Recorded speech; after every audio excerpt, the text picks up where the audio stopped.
Paris Olympic में भारत को तब झटका लगा जब गोल्ड मेडल जीतने की पूरी संभावना वाले नीरज चोपड़ा को सिल्वर मेडल से ही संतुष्टि करनी पड़ी, क्योंकि अभी तक नीरज की परफॉर्मेंस हर इवेंट पे काबिले तारीफ थी और उन्होंने जितनी दूरी पर भाला फेंका था वो रिकॉर्ड भी था।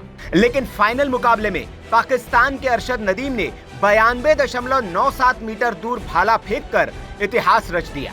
हालांकि इस वक्त किसी को यकीन नहीं हुआ कि अरशद नदीम ने इतनी दूरी पर भाला फेंक दिया है। तभी से अरशद नदीम पर सवाल उठने खड़े हो गए थे। कहा गया कि अरशद नदीम का डोप टेस्ट होना चाहिए, क्योंकि उसने भाला फेंकते वक्त कोई शक्तिवर्धक दवा तो जरूर ली है।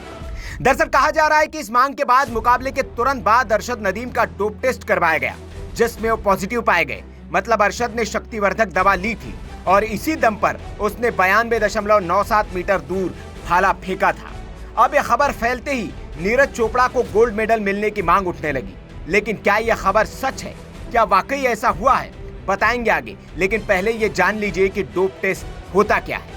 दरअसल दुनिया के लगभग सभी स्पोर्ट्स इवेंट में डोप टेस्ट करवाया जाता है। ये जांच आमतौर पर पेशाब और खून के जरिए की जाती है। इसका मकसद ये जानना होता है कि किसी एथलीट ने कोई ड्रग्स, ताकत बढ़ाने के टैबलेट या फिर मेडिकल टर्म के अनुसार किसी तरह की बेईमानी करने की कोशिश तो नहीं की है। ओलंपिक में बहुत सारे एथलीट डोपिंग के दोषी पाए जा चुके हैं। वहीं पेरिस ओलंपिक्स 2024 में ईरान के सज्जाद सहन और नाइजीरिया की बॉक्सर सिंथिया को इसका दोषी पाया गया था।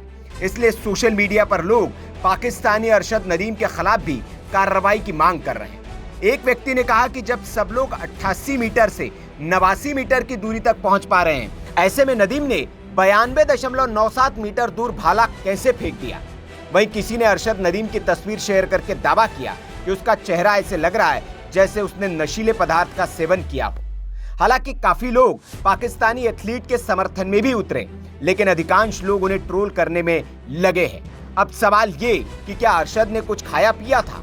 तो आपको बता दें कि मेडल जीतने के बाद एथलीटों का तुरंत डोप टेस्ट करवाया जाता है। जेवलिन थ्रो मुकाबले के खत्म होने के बाद भी पाकिस्तान के अरशद नदीम के साथ ही भारत के नीरज चोपड़ा और ग्रेनाडा के एंडरसन पीटर्स का भी डोप टेस्ट करवाया गया था। मैदान में रहते ही उनकी जांच की रिपोर्ट भी आ गई थी।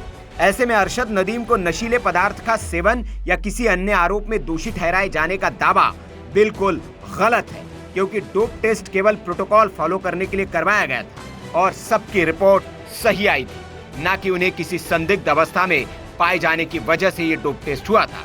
इसलिए नीरज को सिल्वर से ही संतुष्ट होना पड़ेगा और इस बार गोल्ड पाकिस्तान के खाते में ही रहेगा। Bureau report, V K news. V K news, राष्ट्र के नाम।